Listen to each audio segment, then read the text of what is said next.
प्रणाम नमस्कार भैया, हम भोजपुरी गायक शैलेश वर्मा आज लोग से कह दिया चाहतनी कि छठ के गाना हम 3 गो गईले बनी और तीनों गाना बाटे बहुत बढ़िया बढ़िया गाना बा। तो लोग से कह दिया चाहतनी कि जौन हई पोस्टर देखतनी है कोना पर ई चढ़ल बा रेड वाइन्स म्यूजिक पर एक गो छठी मैया 23,000 पर बहुत बढ़िया सॉन्ग बाटे। तो वो लोग जाई और रेड वाइन्स म्यूजिक पर सर्च मारी और सुनिए एकरा के रेड वाइन्स म्यूजिक शैलेश परवाना छठ गीत सॉन्ग बहुत अच्छा बाटे। और दूसरा गाना भल बाटे हई जौन थंबल देखतनी आरबीसी पर, तो आरबीसी पर भल बा दूसरा थंबल है, देख सकतनी पारंपरिक धुन बाटे और बहुत अच्छा गाना बा, बहुत बेहतरीन गाना बा जौन की घाट पर वो लोग आराम से बजा सकतनी, कोनो दिक्कत नहीं है। तो ई बाटे गाना आरबीसी कंपनी पर। तो वो लोग जाए यूट्यूब पर आरबीसी और शैलेश परवाना छठ गीत लिखी जरूर आ जाई।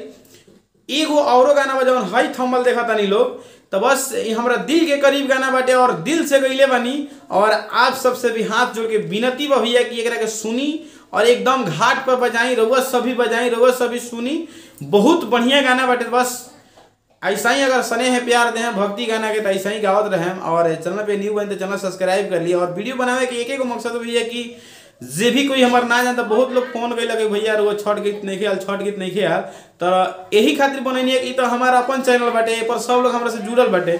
तो जे भी कोई जुड़ल बाटे वो लोग से कह दिया चाहतनी कि छठ गीत हमारा आ गल बा और सुनी।